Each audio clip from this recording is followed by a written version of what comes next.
Welcome to another episode of the Road to RootsTech. I am about to surprise our next interviewee. It's Liz, the newest member of the RootsTech team. Liz! Hi!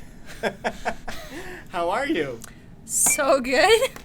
Sweating now, thank you. Sorry to scare you. We just want to ask you a few questions so everyone can get to know you. Perfect. Go for it. All right, Liz, what do you do for the RootsTech team? So I am on the marketing team, so I do a number of different things to do with communication and work with the terrific Tyler, who's over there and you can't see him. Fantastic. And how long have you been working for RootsTech?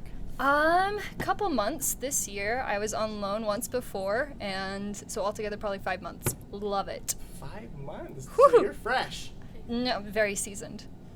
Very seasoned. Very seasoned. Yes. And here are a few more questions so our viewers get to know you better. First Okay. off, if you could talk to your 18-year-old self, what advice would you give yourself?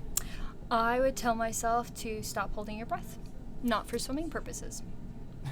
What's something that you like to do the old-fashioned way? I love to talk to people face to face. I just prefer it. And I like taking the stairs, I guess. That is good. What is one of your favorite smells? I love the smell of pine needles. I love like vacuuming them up after Christmas and just the smell gets really strong. It's great. Super messy, but it smells great. Oh, but it sounds amazing. The little clicking noise, it's fine. I'm like too obsessed with it. What are 3 interesting facts about you? Okay. I was tongue-tied till I was in my 20s. When they removed my wisdom teeth, they lasered it off, and that was exciting. I did a trapeze thing, not professionally, but just managed to land a trapeze act thing for a moment. That was fun. And I love soccer so much. That's great. Mm-hmm. What is your most incredible story about a scar that you have? Oh, a scar that I have. Okay, when I was young, I was convinced that I could touch the front of my bicycle tire to the back of my bicycle tire, like successfully, and not fall over. This didn't happen. I fell over and got a face full of gravel, and then a couple months later, a small, like, hard bump appeared on my sternum, and they cut it open and took it out, and it was a rock that had traveled its way from my face to apparently my collarbone, and I now have like a little star-shaped scar there from a rock. I don't know what to really say about that story. That is so interesting, but Very weird. I'm very glad that the scar came in a star shape because you earned one. Okay, what is a small gesture from a stranger that made a big impact on you? Okay, so when I was living in Germany, I was having an argument with a friend, and it was a little intense, and we were in a grocery store, and this random German man came up and made a dad joke about bread, and it was hilarious and random, and we saw him like 3 more times in the store, and then later throughout the next couple months, and it was great, and he just kind of broke the tension, and was my little like bro angle, so it was nice. Story. As a dad and as a lover of bread, I appreciate that. So what is your best Halloween costume?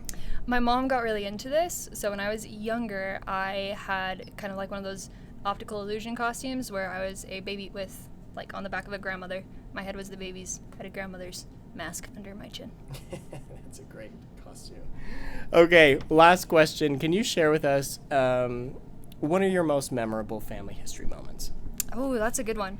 So the one time that I was on loan to RootsTech before all of this, I was staying in the hotel room across the street, and it was kind of spooky and creepy, and I was thinking back on all the cool family history stories I'd heard while I was at the conference and decided to give it a try and looked up some different like pictures trying to find a friendly looking individual in my family tree, and I found a picture of like 4th great grandfather from Norway who looked like Santa Claus, and I just read about his life, and my hotel room was less creepy. It was great. That is great. And you're such a happy person, so it's genetic. Right. This is great. I'm going to look like Santa Claus. Thank you so much for sharing all this about you and sharing with our viewers. Thanks to all the viewers for tuning in and getting to know Liz a little bit better. We look forward to seeing you at RootsTech 2020.